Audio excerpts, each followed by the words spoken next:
திங்கக்கிழமை ஆனா அவங்க அப்பா அம்மா கூட சந்தையில கொஞ்ச நேரம் பேசிட்டு வர்றதுக்காக போயிடும்.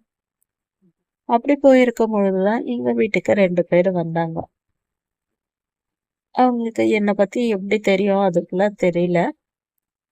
அப்பா அம்மா கிட்ட பேசிட்ட பிறகு அம்மாவும் அப்பாவுமே வீட்டு உள்ள அவங்க 2 பேரையும் கூட்டிட்டு வந்து உட்கார வச்சாங்க. அவங்க கிட்ட எல்லாம் பெரிய பெரிய பேக் எல்லாம் இருந்தது. அவங்க எங்கிட்ட பேசலாம் போது நான் அவங்க கேட்ட கேள்விக்கு எல்லாம் பதில் எல்லாம் சொன்னேன். பாப்பா நல்லா பேசுது, கண்ணெல்லாம் நல்லா இருக்கு.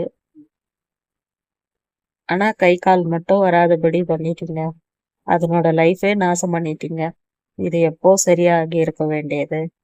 இப்படி இந்த குழந்தையோட லைஃபே நாசம் பண்ணிட்டீங்க 2 பேரும் அப்படின்ட்டு சொல்லி சொன்னாங்க. பிறக்கும் பொழுது என்ன ஆச்சு அப்படின்றத பத்தி தான் ஒரே கேள்வி மட்டும்தான் அவரு கேட்டிருந்தாரு. அதுக்கு அம்மா ஏதோ ஒன்னே ஒண்ணுதான் சொன்னாங்க. அப்போ அதன் பிறகு அவர் அப்படியே கிளாஸ் எடுக்க ஆரம்பிச்சிட்டாரு. இந்த குழந்தை வந்து உங்களுக்கு வயித்துல இருக்கும் போது என்னென்ன மூமெண்ட்ல இருந்திருக்கும், பிறக்கும் பொழுது எப்படியெல்லாம் இருந்திருக்கும், அதை பத்தி எல்லாம் சொல்ல சொல்ல அம்மாவுக்கு ஆச்சரியமாயிடுச்சு. ஏன்னா அவங்க சொன்ன மொத்த விஷயமும் அப்பா அம்மாவுக்கு வந்து அது நடந்திருக்கு. நான் டெலிவரி அப்பவும் அப்படிதான் பிறந்திருக்கேன். அவங்க என்ன சொல்லியிருந்தாங்கன்னா, தாயோட கர்ப்பத்துல இருக்கிற அந்த தண்ணிய வந்து நான் குடிச்சிட்டதாலதான் எனக்கு இது போல ஆயிடுச்சு அப்படின்றது போல சொல்லியிருந்தாங்க. இது ரொம்ப சிம்பிளாவே அப்பவே சரி பண்ணிருக்கலாம். பண்ணாம விட்டுட்டீங்க, ஒன்றும் பிரச்சனை இல்லை, நான் உங்க பொண்ணை நடக்க வச்சு காட்டுறேன் அப்படின்ட்டு சொல்லிட்டாங்க.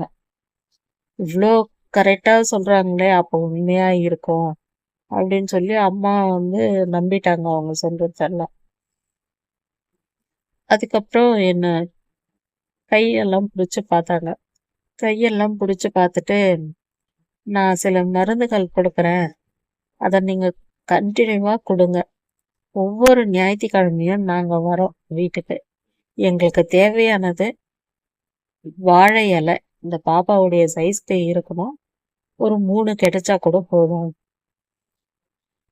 ஞாயிற்றுக்கிழமையில வந்து ஆயில் மசாஜ் நாங்க லேடிஸை கூட்டிட்டு வரோம். நாங்க சொல்ல சொல்ல அவங்க வந்து ஆயில் மசாஜ் போலலாம் பண்ணாங்கன்னா இந்த பொண்ணோட மசில்ஸ் எல்லாமே கரெக்டா வந்துடும்.